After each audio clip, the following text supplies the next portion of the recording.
Early on the morning of January 4th, 2012, a cryptic, short text appeared on the internet site of 4chan with a plain background and with a hidden image of a cicada. You know, one of those very loud, obnoxious bugs that kind of looks like a locust and a giant fly. Hello, we are looking for highly intelligent individuals. To find them, we have devised a test. There is a message hidden in this image. Find it, and it will lead you to the road to finding us. We look forward to meeting the few that will make it all the way through. Good luck, 3301. Many speculated this was some secret cult group or a recruiting means for the NRA, the CIA, the FBI. But who was really behind this? What was its true purpose? Or did it even have one? Regardless, you can't just post something like on the internet saying, "We're looking for intelligent people," without causing a bit of a stir and a global phenomenon. And so it started, the hunt for Cicada 3301.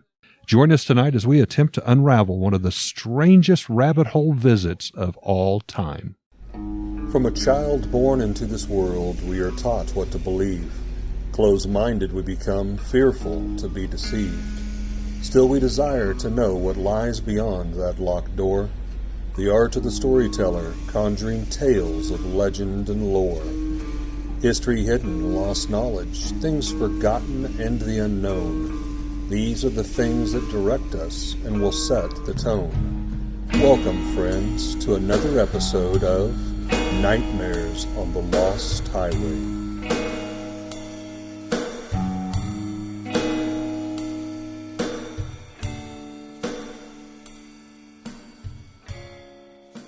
So I'm kind of a computer guy. I've talked about it before. I spend time on Reddit and TikTok, and I'm all over the place. I'm familiar with 4chan. Not that I'm a frequent browser user, whatever you want to call it. It's not really my little corner of the internet. But like you said, or like we referenced, 4chan is sort of the birthplace of a lot of internet culture. Everything from the lolcat memes to Anonymous, you can say probably came out of 4chan. Now, 4chan is sort of notorious for every good thing that may have spawned from 4chan. There's a dozen things that were kind of a mess or definitely not good. But this Cicada 3301, I graduated from college in 2000, and I went to school for computer information systems. My son is currently going to school for computers, and so is his girlfriend. And I asked him about Cicada 3301 today before he went back to Columbia, and Never heard of it. He never heard of it. And I had heard of it. I'd never really dug into it. And then when you mentioned it, for our next, set of episodes, when last time we got together, and I was like, no, I'd heard of that. And then as I got to looking into it, I don't understand any of this. This is over my head. I think it's definitely over my head. So if it's over Bill's head with a background in it, it's going to be over both of our heads here. Now, the interesting thing is like you said, this is a mystery wrapped in an enigma, wrapped in a conundrum. I mean, this is some really deep dive computer hacker type stuff. It's an onion. You just keep peeling layers. Yeah. Even the Washington Post labeled it the most intricate and enigmatic conundrum of the internet age and one of the top 5 eeriest unresolved mysteries of the internet. And to this day, I believe the final puzzle still has not been solved. There have been multiple puzzles, but it started on January 4th, 2012 on 4chan with just that white text on the black background with the hidden image of the cicada. And so it was signed 3301 and thus was born Cicada 3301. Now, ironically, that cicada image doesn't come out until much later because that's part of one of the riddles that they have to decipher. So, yeah, it's addressed 3301 very early on. It was white text on a black background, and then adjusting the settings of the image or something brought this cicada image out of it, which, again, I mean, I've tinkered around a little bit with image editing and whatnot, and I know people do all kinds of crazy stuff. But this was the first steps of just this crazy internet conspiracy.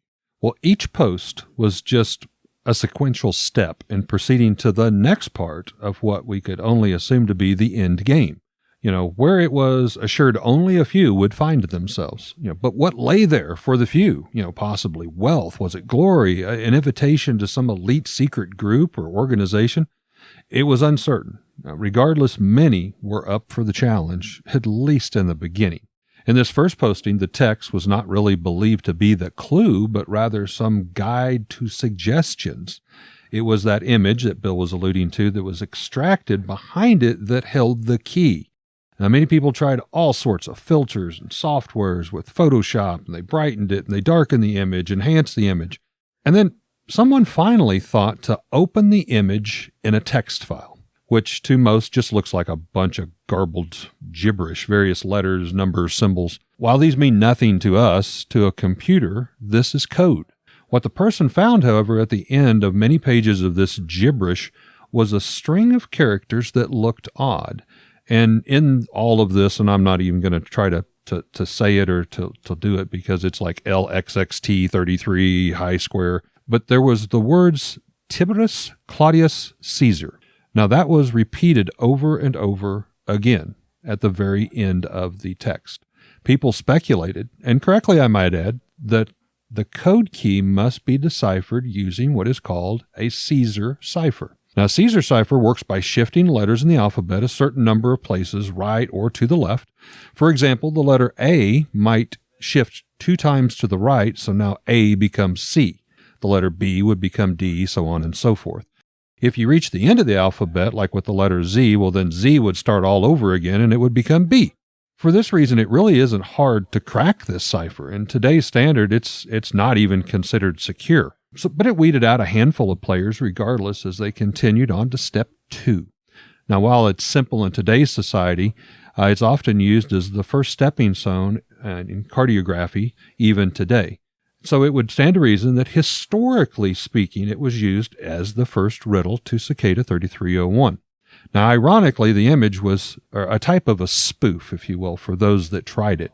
Because when you did this, a picture of a wood decoy duck, one of those that you literally float out in the pond and you pull ducks in, this wood decoy duck image pops up with a note stating, "Whoops, just decoys this way. Looks like you can't guess how to get the message out." So, the first defense wall was greeted in participants of the duck decoy photo. It was to be expected. I mean, this is a game of riddles, right? It couldn't be that easy. But the decoy duck was actually not just to anger people. There was actually another hidden meaning in it as well, with 2 words being specifically. The words guess and out in the statement, "Looks like you can't guess how to get the message out." This implied the image should be ran through yet another program. And again, to computer people out there, there was a program that some of you might recognize called OutGuess to find its true meaning. Now, furthermore, throughout this crazy scavenger hunt of riddles and word twists, and OutGuess would become a major reoccurring favorite part for Cicada 3301 to use throughout the entire experiment, entire game, whatever you want to call it at this point. It's used often in the study of steganography, and this is a term that simply means hiding an image or a file within another image or a file. This is unlike encryption, which it scrambles the code or text. This makes it unreadable without the proper key. Now, in stenography, that conceals the fact that the secret message exists at all. So this outguess decoding revealed yet another stepping stone on Reddit, which relayed the book message as a book cipher. Here we go. A book cipher is almost impossible to crack at all without knowing the actual book that was used in coding it. Cicada 3301 was very careful, methodical, and well planned to give us just enough hints to keep the game interesting and to keep it going. The participants realized that they were just getting warmed up in the race. The book cipher is a style of encryption that where keywords are pulled from a particular book and then given in coordinates in a clue in which were to find that key word. An example, the word treasure appears on page 43, line 3, word number 20. The word treasure in the clue would be replaced by those coordinates, 43, 30, 20. Then those coordinates, 43, 320, would point out to page 43, line 3, word 20 to find out that that numeric value meant the word treasure. There's something called the Beal Papers is a document that was printed back in 1885 and about an alleged treasure buried somewhere in Bedford County, Virginia. Now, it uses 3 individual book ciphers, which supposedly reveal the hidden site to where $43 million in gold is still buried there today. The second cipher has been cracked using the Declaration of Independence as the book, if you will. Unfortunately, the other 2 ciphertexts are still a mystery in which book or documents were used to create them. But it isn't for lack of trying. There are still active groups today that are still trying to solve that 138-year-old mystery. But 43 million is enough to keep the interest and code crackers going strong. Back to 3301. So to decode the 3301 book cipher, people needed to know a book title, which could be found on Reddit site where we left off at. But when you went there, you noticed this long list of books, each all coded themselves. There were also some that noticed a strange heading of what appeared to be random dots and lines placed above, below, and through each other as a string. This just kind of appeared as a banner at the top of the window. Now, this might not seem like much, but as anyone who has been trying to crack this code up to now, nothing is by chance, and almost everything has a secret meaning. There were also 2 other lines of text and random images. One is a welcome mat, literally a picture of a welcome mat, and the other appearing to be a blurred or kind of a smeared image of possibly the Holy Grail or a knight. Now, going back to the Outguess site, on the welcome mat image, it gave us another note from Cicada 3301. From here on out, we will cryptographically sign all messages with this key. It is available on the MIT key servers. Patience is a virtue. Good luck, 3301. This information was extremely important, as by this time many people were muddying the water, so to speak. They were making false claims, false posts claiming they were Cicada 3301. So moving forward, they'd already predicted this would happen. And all these people are trying to claim, so everything to make sure was legit from 3301 would use this key, something referred to as the PGP code, which simply stands for, and I love this, pretty good privacy, PGP. Ultimately, it means there would now be 2 keys to every message and response. One key was public, which the players had, if you will, or those trying to figure this out. The second key was private, meaning 3301 had. It works simply as a drop box without being able to see who was on the other side of the wall, so to speak. A public key could be used to access a Dropbox door from one side, and the private key to answer that same door from the other side to be able to access whatever was put in the Dropbox. Without each party having their own key, the message, riddle, or text would just sit there in the Dropbox. This is the principle we all use today for emails and encrypted files that we send over the internet. Now, going back to the blurred or smeared image that I'd mentioned that kind of looked like the Holy Grail or the Templar Knight, this was yet another kind of inscription, one called a stereogram, where if you look at this image from a certain angle or a point of view, it also reveals a message or a meaning. The key has always been right in front of your eyes. This isn't the quest for the Holy Grail. Stop making it more difficult than it is. Good luck, 3301. The Reddit post still had a long list of books that were all garbled and coded, so the question was still the same, although with a few hints, which garbled book title was needed to decipher this book code, which cipher then had to be used, and which key would reveal how to uncode it. Then, as I mentioned before, eyes begin to examine once again this strange header, this window at the top of the page, made with strange dots and lines and placed above and below and around each other. As earlier speculated, it was not by chance nor random. That was the key that 3301 referred to, and now they were losing interest in nobody being able to figure it out, stating, "It's been in front of you the entire time." Those symbols are actually Mayan numbers: 10, 2, 14, 7, 19, 6, 8, 12, and it goes on, which translate out to a long string of letters. Now, if you go through those letters, I will fast forward a bit here. It actually spells out, if you want, Casa Mira Sotha Thosa Nabka.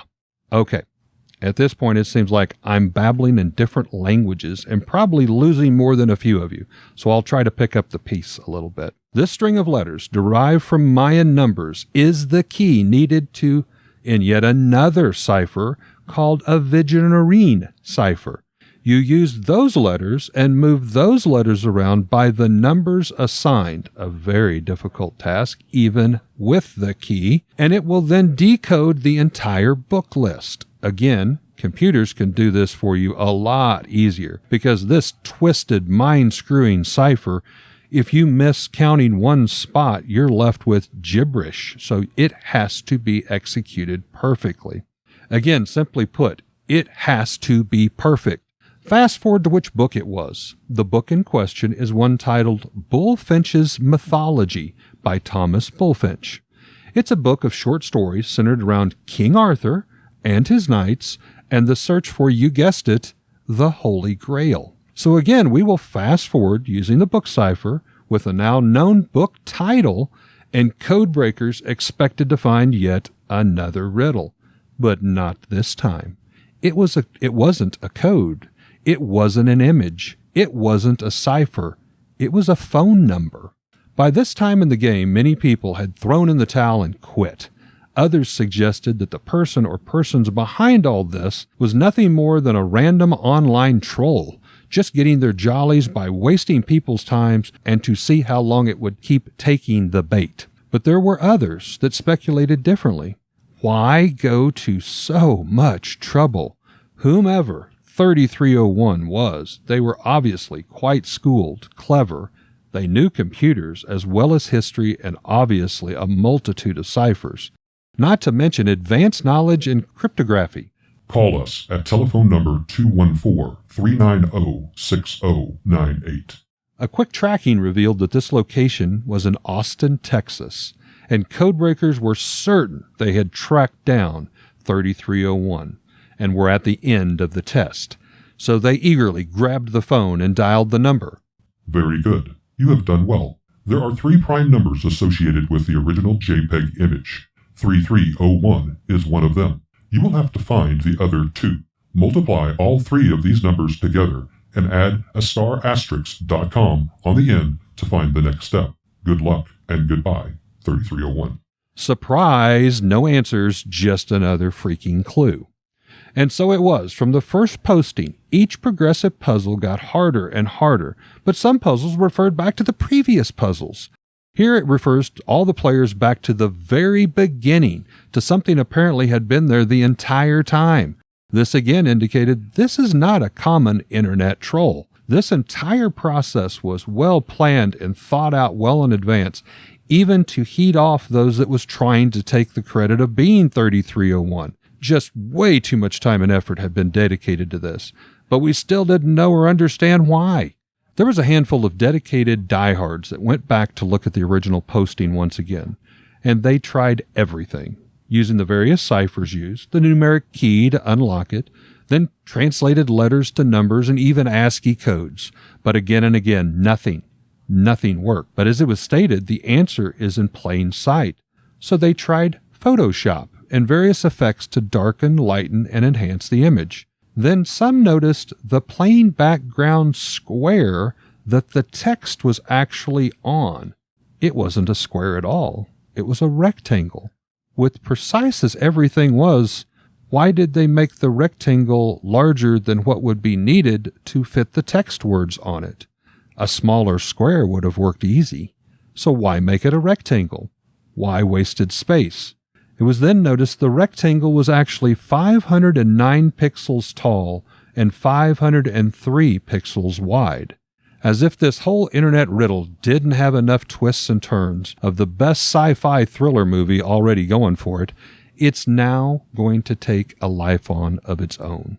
Per the last clue, these were also prime numbers.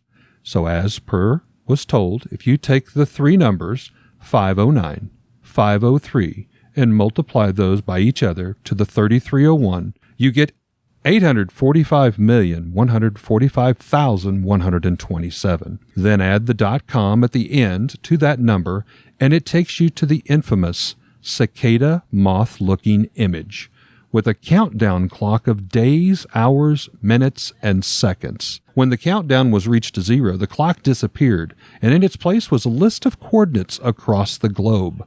14 different locations and 5 different countries, to be precise, with an invitation to find the closest location to you. Is this when they had the GPS coordinates?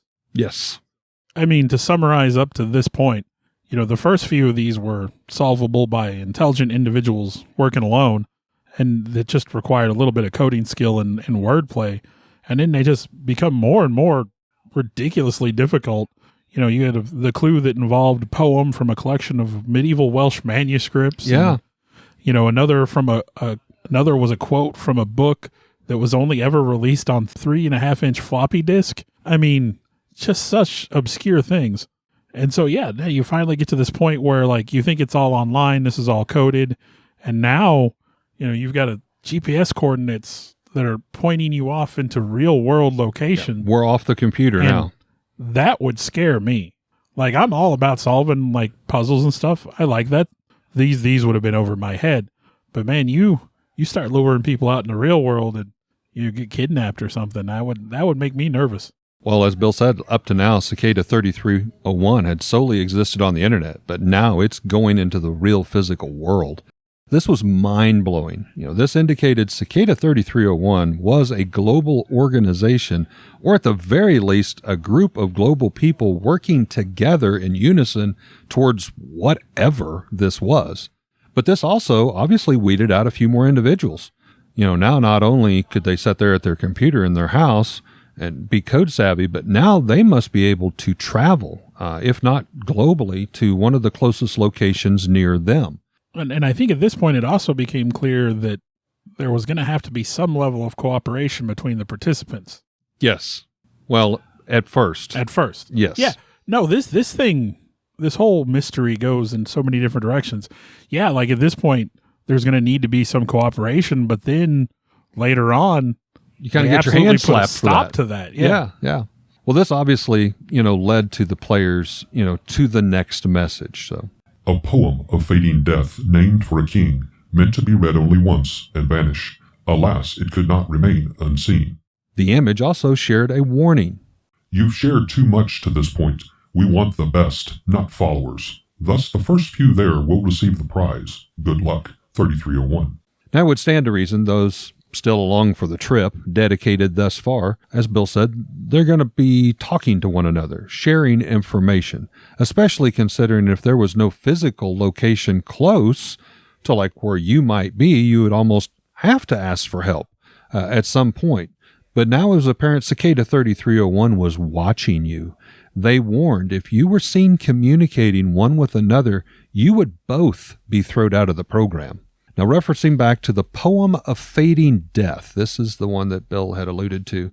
It was released only on floppy disks.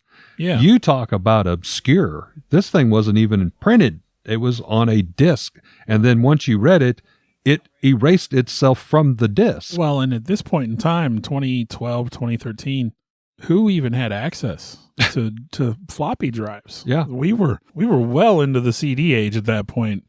And I don't think I could remember the last time I had a computer that would have a floppy drive in it. Mine was high school, but however, using what others had learned from the various book ciphers, it was uncovered that this weird poetry book released on floppy disk was yet another code site, this one with an *onion extension. Now, onion routing makes the source code untraceable using random paths jumping server to server, location to location, tower to tower, like the layers of an onion is, in which it gets its name. Onion servers are not readily available to most. Again, this is elite equipment. It is the type actually used for the dark web.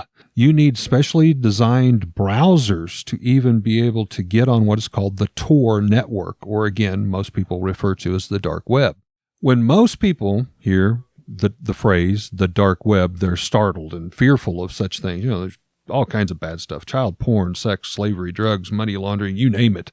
But while that is not untrue, it is actually only a small fraction of what is there. The dark web is part of what is known as the deep web, which is where most of the commerce and banking, money transferring that we all use each and every day takes place. You know, when you buy your groceries and pay for it with your credit card or purchase that new game from online sites, it is also the home for email accounts, private databases, subscription services. Again, you know, like when you subscribe to Disney Plus or Showtime or Netflix. So the deep web is vast. And then the dark web is just a small fraction of space within that deep web that special browsers have to be customized to even go to. Little known fact, but the United States military used portions of now what is the dark web for years to send their own encrypted emails and files back and forth because it is so secure. Now later it became home to private activists who believed in utmost privacy, and which trickled down into what we know and most despise today as the dark web. But not all are criminals. Some of the people that use this today are journalists and writers, often means a way to communicate to their informants, whistleblowers, to help take down the biggest and the baddest. Again, it's because it's so secure. So it seems only natural Cicada 3301 would make this their domain and home. Obviously, with concerns and internet privacy and security, this is the place for them. So the players here were met with yet another message. Congratulations. Please create a new email address with a public free web-based service, one you've never used before, and enter it below. We recommend you do this while still using Tor for anonymity. We will email you a number in the next few days, in the order that you have arrived to this page. Once you received it, come back to this page and send a / and then the number you received to this URL, 3301.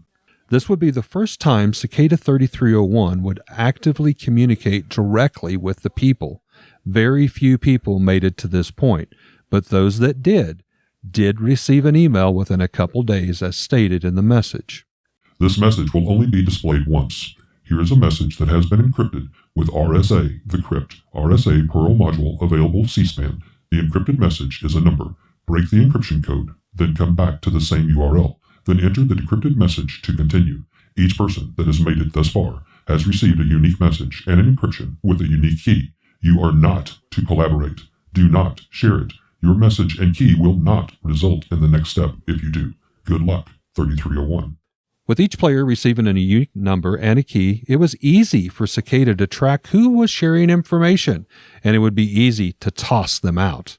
For those that attempted it, they did receive an email stating something to the fact, "Hello, you've been caught sharing information. Regardless if you crack the code and submit it, we will go no further with you. You have proven you cannot be trusted, and therefore you are of no use to our beliefs. You are hereby removed from further communication and consideration. Thank you for your participation to this point. Goodbye, 3301. For those that did play by the rules, they did not collaborate or share information this point on. They also received an email, along with an attachment of a piece of music. This song is your own path. Another stop on the road towards enlightenment. Follow it and share not. Let the priests of the Raven of Dawn, no longer in deadly black, with hoarse note curse the sons of joy, nor his accepted brethren, whom tyrant he calls, for relay the bound or build the roof, nor pale religious lethargy called to virginity that wishes but acts not, for everything that lives is holy. Good luck, 3301. Then a musical attachment that sounded like a strange, out-of-key, mystical flute in nature. It was expressed in what was known as a MIDI file, which is a music coded. It is found that there were 2 tracks laid one over another, each with a message and each with less than 26 combinations of pitch and tone, which hinted each combination could represent one letter. The music was then decoded into a cryptogram, which then could be broken. Very good. You have proven to be most dedicated to come this far to attain enlightenment. Create a GPG key for your email address and upload it to the MIT key servers. Then, encrypt the following word list using Cicada 3301 public key. Sign it with your key. Send the ASCII armored cipher text to the Gmail address from which you received your numbers. Now, along with this, each player would receive a list of 50 unique words to be used. Word examples were drop, knee, bird, watch, hook, house, feather, just random stuff. After the players actually responded to this, another message appears on 4chan. Hello. We have now found the individuals we sought, thus our month-long journey ends. You are undoubtedly wondering what it is that we do, are much like a think tank, and that our primary focus is on researching and developing techniques to aid the ideas we advocate: liberty, privacy, security. Then, just as cryptically as they arrived, Cicada 3301 vanished once again. It was assumed they had reached their quota of new membership or whatever it was that they had been trying to get. Up until 1 year and 1 day later. It's believed ultimately that the first puzzle was solved by a Marcus Wanner. And according to Marcus, those who solved the puzzles were asked questions about their support of information freedom, online privacy and freedom, and the rejection of censorship, and that those who answered satisfactorily at this stage were invited to a private forum where they were instructed to devise and complete a project intended to further the ideals of the group. I don't believe he ever finished that project, though. So this kind of leads the people to believe that this is sort of an underground hacker movement, kind of the old school hackers you used to see in the movies that are doing it for the better of mankind. But yeah, this was apparently all about freedom and lack of censorship and things like that. But that's according to this Marcus, who is said to be, the guy who ultimately solved the first puzzle. Now, whether he did or not, obviously we're not going to know. Well, I watched part of an interview, and it didn't give names, so I'm glad you at least had this Marcus name. But it was talking about some of the people who had supposedly submitted in anonymously, but saying that they participated. And they, asked them, well, what was next? And they did say, well, there were some other things, but it became clearly evident, at least to the speaker of this little show, that these people just liked doing the riddles. Yeah. And then when they found out there was other stuff to do, it was like, okay, this isn't fun anymore. This isn't why we did it. It kind of became like a mission-driven thing, it sounds like. And yeah, they like solving the problems and getting through the puzzle, and then they're like, oh, I don't want to do this work. Where's my next puzzle? Yeah, kind of deal. Up until 1 year and 1 day later, Cicada 3301 was back with a very similar posting. Hello again. Our search for intelligent individuals now continues. The first clue is hidden within this image. Find it and it will lead you to the road to finding us. We look forward to meeting the few that will make it all the way to the end. Good luck, 3301. Now, for the most part, it was kind of a rinse and repeat with a few different twists. It leaves you still to wonder why and what was the reason. Many speculated whoever was behind this, that, once they went through the testing of the candidates, kind of as I had mentioned, the interest just wasn't there. So maybe they checked the boxes, they got their numbers, but then they didn't get many recruits, so then it was time to redo it again. And like before, the puzzles started as easier puzzles in relation to later puzzles. They would become harder, and then eventually they would lead to real-world locations, and then finally to a short-lived website on what you call the dark net. And then, ultimately the best and the fastest would find it. Like you said, though, like maybe the shine had worn off and it wasn't quite the same. And then I guess a third clue appeared January 4th, 2014, this time as a Twitter post instead of on 4chan. And then with the picture and the message. Hello, Epiphany is upon you. Your pilgrimage has begun. Enlightenment awaits. Good luck. So again, they started another one. And like I said earlier, though, this time around, the third puzzle as yet remains unsolved. Again, they say that their intent is to find intelligent individuals by presenting them a series of puzzles to be solved. There was no new puzzle on January 4th, 2015, but there was a new clue posted on Twitter on January 5th, 2016, where the account tweeted a link to an image with the caption, Liber Primus is the way. Its words are the map, their meaning is the road, and their numbers are the direction. So the Cicada 3301 posted their last verified open PGP signed message on April of 2017, and it just denying the validity of any unsigned puzzle at that point. So if they didn't have their signature on it, it wasn't real. And again, the final puzzle from 2014 has apparently yet to have been solved. In general, going back to what Eric's already covered in depth, the puzzles focused on things like data security, cryptography, steganography, internet anonymity, and there's much speculation as to the intent. A lot of people speculate that the puzzles are a recruitment tool for like the NSA, CIA, MI6. Some say it's a Masonic conspiracy. Oh, yeah, got to throw the Masonic. Yeah, some say it's a cyber mercenary group. Others say that Cicada 3301 is just simply a very involved ARG or an alternate reality game. If you want to compare that to something in real life, Pokemon Go would be an ARG, just a video game that kind of spills over into the real world a little bit. Now, if it's an ARG, no company or individual has ever attempted to make money off of it. I would say that ARG thing, you might discount that. That seems a little strange, yeah. And some of the final contestants of the 3301 believe it is kind of a remnant of the late 1980s and 1990s cyberpunk movement, which was, like I said, the freedom of the internet, lack of censorship, things like that. And like they said, the stated purpose of the puzzles each year was to recruit highly intelligent individuals. And, that's just... They wouldn't have gotten me. I don't think I would have got past the first couple puzzles. Any of these. They're crazy. Well, like we said, the clues span just all these different forms of media. The internet, telephone, music, bootable CDs, digital images, physical paper signs, pages of unpublished cryptid books written in runes, 2 pieces of music entitled The Instar Emergence and Interconnectedness. Well, and if I'm not mistaken, like when the coordinates were given and the different countries, there was 8.5 by 11 sheet of paper hung on a telephone pole or something. It had a barcode that you scanned. Yeah, and, one of those QRs. Yeah, like a QR code. And I mean, if you weren't the first one there, if you were 3 seconds late, somebody else already grabbed it. And I mean, they're just crazy, crazy stuff. And clues led you to real-world locations in the United States, Australia, Spain, Russia, Japan, Poland, and France. And these clues appeared virtually at the same time, suggesting an organized group. Yeah, this wasn't one person jumping on a flight and going around hanging posters up. So authorities from the Los Andes province of Chile have claimed that Cicada 3301 is a hacker group and is engaged in illegal activities. Now, Cicada responded to this claim by issuing a PGP signed statement denying any involvement in illegal activity. And in July of 2015, a group calling themselves 3301 hacked into the Planned Parenthood's database. However, the group appeared to have no association with Cicada 3301. And Cicada 3301 later issued a PGP signed statement saying they were not associated with that group. So 3301 is still monitoring and watching. They're defending themselves. They also said that they did not condone the use of their names, numbers, or symbolism in any way. And later, that hacker group that hacked Planned Parenthood admitted they weren't affiliated with 3301.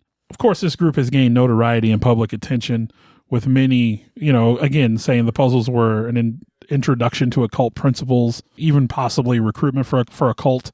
Conspiracy theorist Tim Daly, a former research fellow with the Conservative Christian Family Research Council, he analyzed the Cicada 3301 puzzles and stated, "The enigmatic Cicada 3301 appears to be drawing participants inexorably into the dark web of the occult a la Blavatsky and Crowley. At the heart of the enchantment is the counterfeit promise of ultimate meeting through self-divination."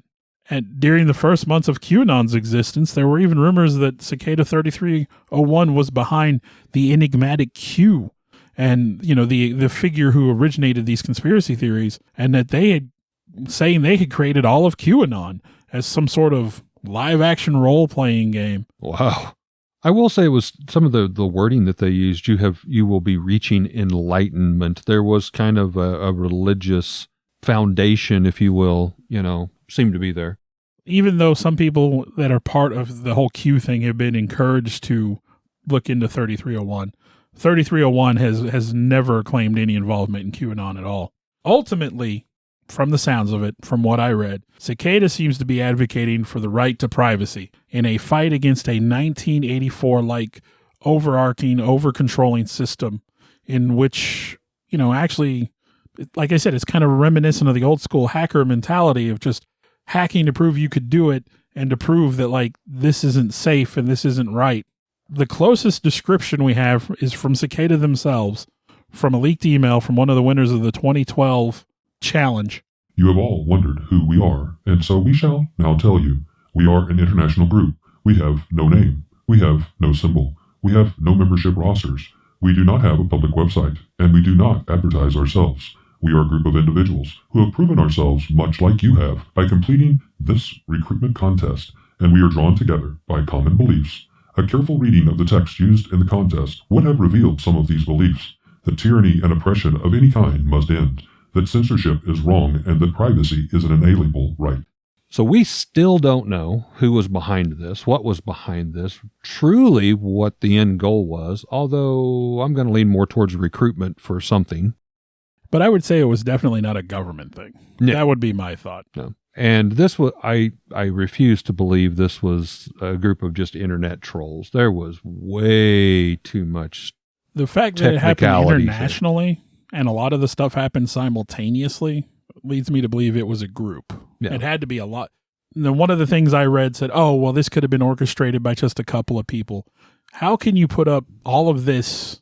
I mean, I guess you could contract it out, but again, if you're working on anonymity and stuff like that, you wouldn't want to bring in a lot loose of people. lips sink ships. So I would think it had to be an organization of, I mean, maybe it doesn't have to be a huge organization, but with people all over the world. Well, we promised a rabbit hole venture like none other. I think we've provided one for you. We'll let you, the listeners, develop whatever thoughts you may have. Bill, have you got any headlines for us?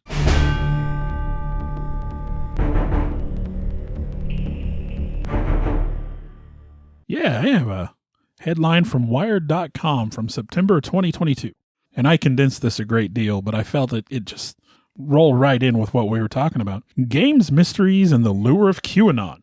What do puzzles, video games, and conspiracies have in common? Oh, This was by Adrian Hahn.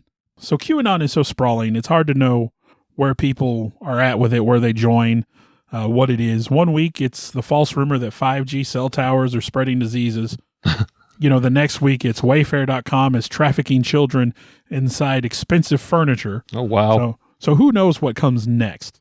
But QAnon's millions of followers often seem to begin their journey with the same phrase. Well, I've done my research.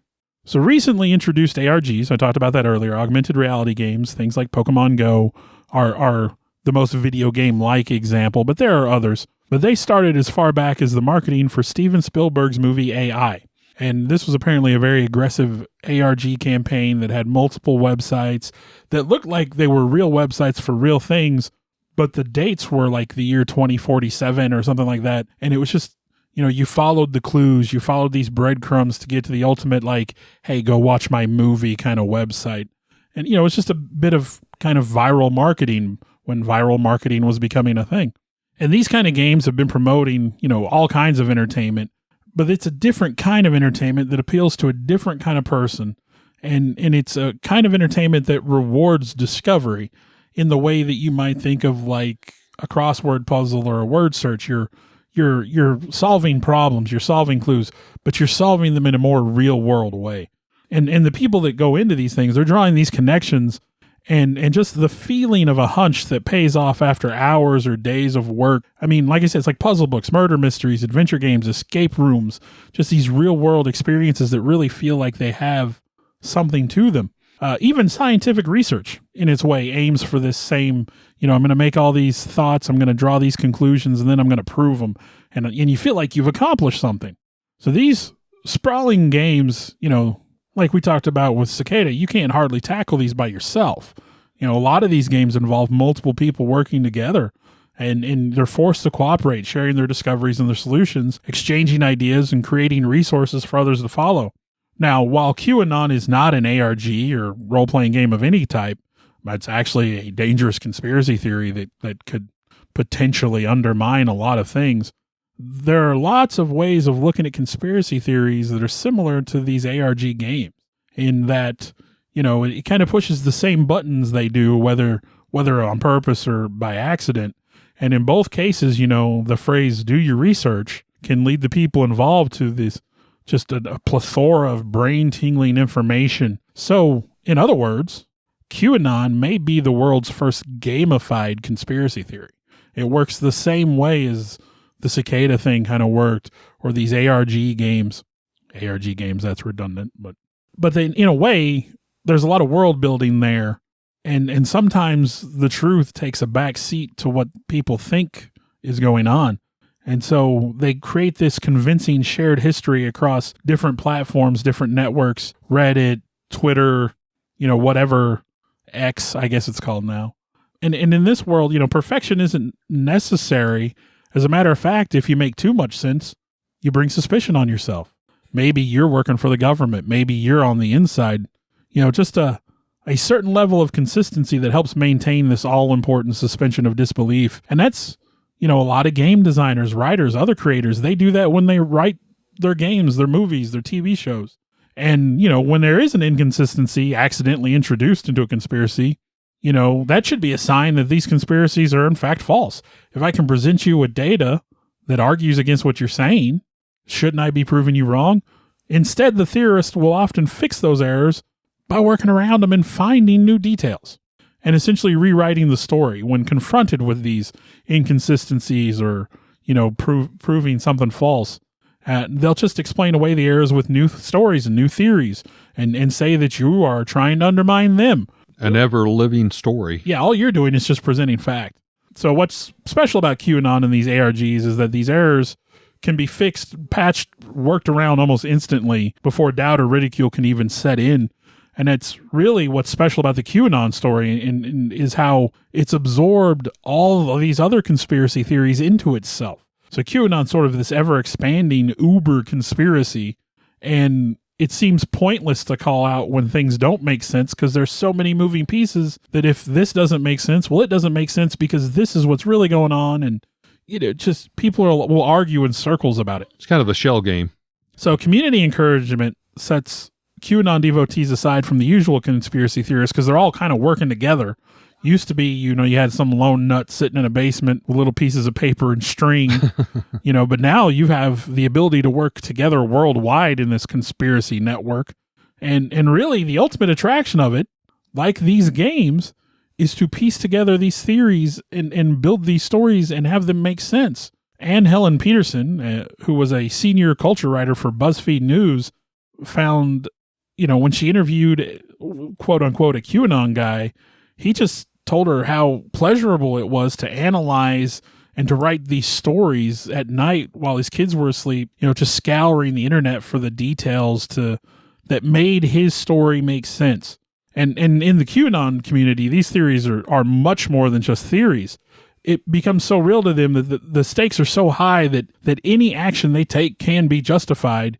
I mean, if you truly believe an online store or a pizza parlor is engaged in child sex trafficking, is there anything you're going to do to stop that that's wrong? So they feel justified to do whatever they're doing. And honestly, they think the authorities are part of it.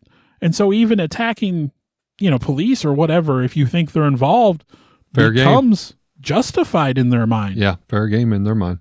And what's worse is that those that are involved in QAnon feel no responsibility for spreading these unsupported lies as facts. Because again, what they're doing is justified in their own minds. They feel that any problem they have should be solvable. And as Laura Hall, an immersive environment narrative designer, describes, there's a general sense of this should all be solvable, findable, etc., and that you see in lots of Reddit communities for unsolved mysteries and so on. The feeling that all information is available online, that reality and truth must be captured in evidence somewhere. And that's just the truth of it. They think that everything's out there, and so when they find these stories that fit their narrative, they create their own truth, really. And with the amount of information online, I mean, really. Oh, gosh. It's absolutely possible Endless to solve these mysteries, which makes it hard to criticize people for trying.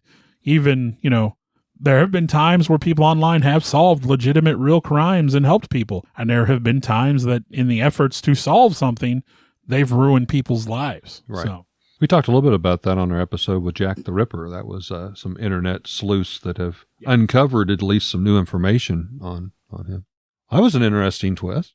We talked about obviously some very real bizarre internet riddles tonight, and following Bill's lead with his headline, I'm going to go back a few decades pre-internet and rip out my headline to share with you from the past. As they say, an oldie but a goodie.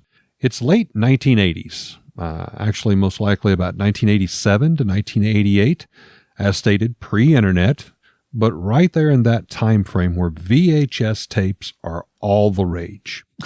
Bootleg, black market, underground VHS tapes, copies of movies illegally done, snuff films, all that sorts of weird stuff. Now it's here during this time frame when you might find a short little how-to tutorial that's 20 minutes long. The title, Grave Robbing for Morons. I swear I'm not making this up. The film features a late teen, possibly mid-early 20s young man. He has longer black hair pulled back in a ponytail, sporting a really cool black leather jacket as our host. Now, there's obviously an accomplice behind the camera filming this self-made 20-minute tutorial. And while it might seem inappropriate, I am going to share a detail, since the self-proclaimed title is Grave Robbing for Morons. The young host has somewhat of I'll say a bad stutter or a speech impediment, which kind of adds even a weirder, twisted, inappropriate humor to the whole thing. I know. I'm sorry. Obviously, I would not bring this up, but let me go a step further to possibly explain why. The young man, who at first does not state who he is quick to point out he's been drinking tonight, and that it's not a good idea to do grave robbing when you're drunk. So sorry, not sorry. He is a moron. He's self-proclaimed. Anyway, he goes on for like 20 minutes giving advice on how to be a successful grave robber, robbing graves, literally digging them up out of the cemetery. There are so many odd things about this little clip, but one really surfaces that he addresses taking bones and only bones. If this moron, self-proclaimed, not my words, his, is stupid enough to admit to grave robbing, and apparently has multiple times, he doesn't take valuables like jewelry. He only takes bones. Anyhow, back to the twisted story. He holds up what looks to be a very authentic human skull in his hand, similar to the works of Hamlet, alas, poor Oric.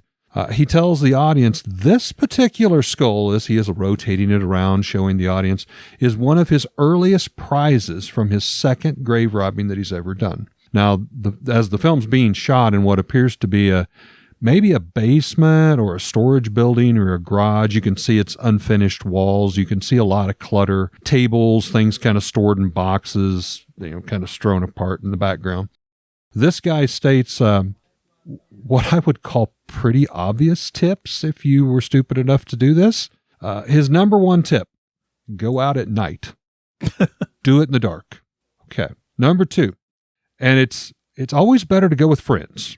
He says, who can help keep a lookout for you. And he says what works best is 3 diggers and 3 spotters. That's what you really need to strive for. But then he gets into money. Now, this is a piece of wisdom just ripped right out of the VHS tape. He says, depending on which grave you're going to rob, like it's someone famous, then request more money, like maybe $500,000 or something. Now, listening, it was like, I had to say, what? So this guy doesn't just go out and randomly pick graves. He apparently is graves to order. You place your bet or I want this guy dug up and he's a famous actor or whatever, and I'm going to pay you in advance. Or this just continues to lead into more of his tips. But this thing had me going, what? So many times, but that was the first one. Number 3, always request the money up front. That seems to be a good business practice with this. And it's really good, he says, to at least get 25%, if not 50% up front before you do the crime. Now, he says, once you get this money, this leads into tip number 4, go out and spend it immediately. Spend every bit of that 25% or 50%. Have a good time. Do whatever. It doesn't matter what you spend it on. Just spend it. So if you do get caught, well, there's no money to prove that you were paid. Okay. Now, folks, I swear I'm not making this up. But number 5 tip. When you're digging up graves, be prepared for anything. If you encounter a zombie, be quick to knock him out. He actually says this on the video. Real? For real. For real. Be sure to knock him out. That's where a shovel comes in handy. Now, as he wraps up his advice in this great tutorial video, while self-admittedly stating he has been drinking, mind you, he introduces himself and he says, my name, kind of in a slurred version, my name is Anthony Cicada, and he kind of catches himself before he finishes his last name. The brain cells seem to kind of kick in, and he never finished the last name, so he continues to kind of stutter. Probably a good call, Anthony, very good call. He then goes back to thank his cameraman, who he introduces as Gino. Got Gino here behind the camera tonight. Gino's like, man, don't use my name. Well, Gino turns the camera around to show himself just for a split second, and he waves. Just for a split second or two, and then goes back to Anthony, our stuttering star of the show. And he continues to thank a few of his friends. The 3 diggers, 3 watchers. He goes, now there's a couple of these guys. They've been with me since the beginning. I really want to give them a shout out. Takeo and Boosie. I really appreciate you guys' help with me. You've been out on several times, with me, and you've always had my back. Now, these people, I swear, you admit, and you even film yourself confessing to a crime, and then are stupid enough to use your own name, hashtag your accomplices, your accomplices. Now, this whole thing is just utterly ridiculous, but the video has been inspected by experts, and I'm using air hashtags here because I don't know who these experts are or anything about them, so we'll leave that as it is. But regardless, the consensus is that the female skull, which he holds up, the moron identifies as a male, and it is a female skull. Apparently, he didn't read the tombstone that he dug this skull up out of, but they believe it's very real. It is a true, legitimate female skull. They also say that some of the other bones that he picks up during the video and are showing are also very real. So regardless of why the film was made, is he just a moron? Is he a drunk moron? Was it supposed to be a spoof, a funny? Or, was this guy just feeling really froggy and he was trying to portray himself as a stud muffin as you did back, in the early 80s? But more disturbing is, why do these young men have a collection of real bones in their basement or garage? And the truth is, we may never really know, because we just know his name was Anthony Cass. So that's as far as we got. So what is the weirdest, most oddball thing you think you've ever stumbled across just poking around on the internet? On the internet. Wasn't sure what that face was for. The internet. Yeah, let's keep it to the internet. Okay, internet.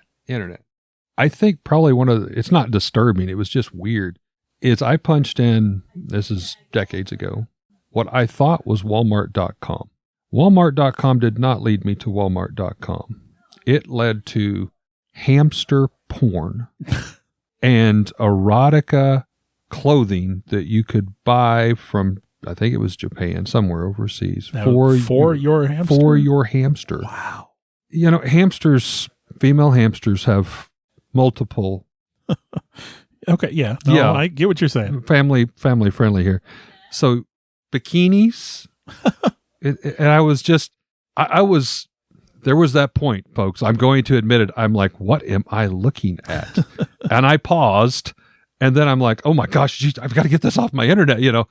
That was the weirdest, strangest thing I have. And that I got to somehow by typing Walmart.com. I don't think Walmart sells those.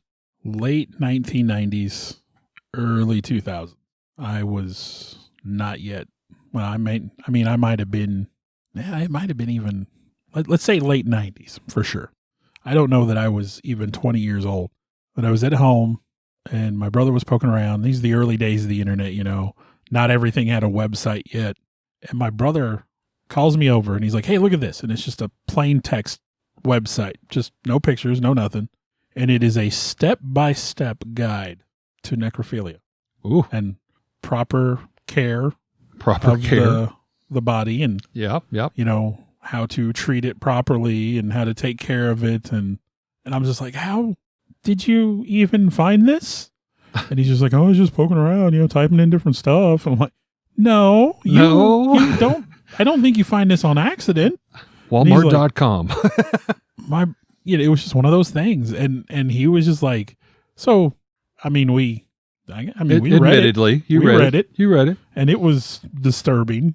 It was not, it was bad. I guess if you were a author and you were writing a horror book or something, that might be. Maybe it had a purpose. A purposeful article. I don't know if it was intended to be. I'm not sure legitimate. about hamster porn being useful in any manner of ways, but yeah, that's creepy stuff out there. Creepy. So before we dip out, before we leave this internet mystery, I do want to say, if I've done my math right, Eric, this episode marks 100 hours of original Nightmares on the Lost Highway content, and I think that's a milestone. Woo-hoo! As a matter of fact, if we were a TV show, we could be syndicated right now. But wow. We're not, so we're not making a lot of money or any money off of this. But I just wanted to say, I wanted to take a moment to say, I know we have our dedicated listeners. I know we're getting 70 or so downloads in the first week. like Eric said, we've recently branched out and started posting. I don't want to say videos. They're not really videos, but we're posting on YouTube. And I hope that's another way for people to find our content. I know we're getting some views there now, and I've been working on getting that all taken care of. A shout out there to my nephew, Jeremy Smith, who was kind enough to do the artwork that you see, the kind of cartoony version of Bill and I think he nailed us on. That's what we're putting up kind of as the background on YouTube, or I should say Bill is doing it. I really like that art too. I appreciate that. He did a great job for us. When my kids saw that, they said, well, that they felt it really captured us. So my former boss, Bill Casey, who actually, I don't know if he listens to us consistently, but I shared that we were on YouTube now, and he saw that, and he goes, my gosh, he goes, whoever did that nailed you guys. You look so much like that. So I thought that was pretty cool. But yeah, shout out to Jeremy Smith. He's my nephew, and he was kind enough to donate that artwork for us to use. But I just wanted to share this milestone. I feel like this is definitely the longest I've ever worked on something that doesn't make me money. That's for sure. Yeah. And as we said when we went into, we were going to do this regardless for the love of it. We hoped that at least a handful of people enjoyed, some of the same stuff that we talked about, and I think that's been proven. And we thank you. We thank you from the bottoms of our heart. It nothing makes me happier than to see somebody comment that, hey, I really enjoyed this episode or that episode, or man, this really got me going down the rabbit hole even further. Love to hear all of that. And that being said, one of Bill's dreams when he came to the podcast and we decided to do this, and I'm on board with him 100%. If anybody is doing any type of a paranormal show con, like a Comic-Con, anything along the lines of this, we would very much like to be in attendance, set up a little table, come and talk.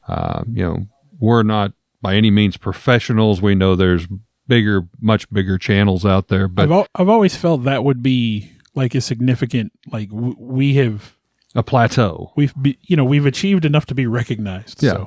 So I'll toss that out there. Hopefully we can get some airline flights to New Zealand for the next show that's going to be over there. Well, we hope that you've enjoyed yet another strange rabbit hole episode of Nightmares on the Lost Highway.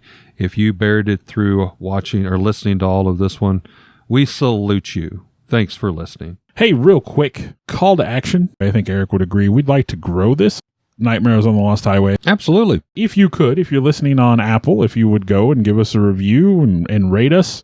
If you have some feedback, that's fine too. Whatever platform you're listening, follow us, rate us, give us some reviews. That helps get some recognition and gets our name out there. We do have a Facebook page, Nightmares on the Lost Highway. You can easily find us if you want to communicate with us, if you want to share some possibilities for future podcasts with us. Reach out. We want to talk with you guys. One of those very loud, obnoxious bugs that kind of looks like a locust and a giant fly. I had one of those attack me on my porch the other day. They're so annoying. Took my dogs out for a walk, and I heard one real loud, and next thing I knew, they'll land on you and land on your face. Off my chest. We are looking for highly... I can't even... It's intelligent. That's the word. Yeah. You have anything you want to throw in, or you want me to just keep on? Or? You have gone way deeper than I did. I went way too fucking far. That's the first thing. This is the first clue to there. Okay. Like, you went on a deep dive. I just kind of summarized it. I don't want to bulldoze you on this one, but this had so much crap. I just kind of summarized all the steps and kind of what went through them. I didn't go in nearly as deep as you did. Okay. Well, I'm skipping steps. 845,145 and 120. 845,000. I can't even talk. 845,000. Oh, it would be 100,000. 845,100,000, 145, 127. That doesn't sound right. I'm struggling. That's million. 845 million. Thank you. I want to take a time to thank the people that helped bring this all together. Alex Tudor, you can almost call him our producer at this point. Sarah Tudor, who also helps with some of the technical stuff. I want to take a moment to extend thanks to Eric for letting us use his space to record in, kind of our makeshift studio. I, in turn, would like to thank Bill for, one, putting up with me and using this camaraderie to do something we both very much love and enjoy doing, and thank Bill's family for allowing him to spend all the time to work and clean up our recordings and present them in what you hear in the final terms, the final edition, if you will. And I'd like to thank all of you for continuing to listen. I know we've got some loyal followers out there. We do this as a labor of love, but we're happy that there are people that enjoy it hopefully as much as we do. Thank you very much.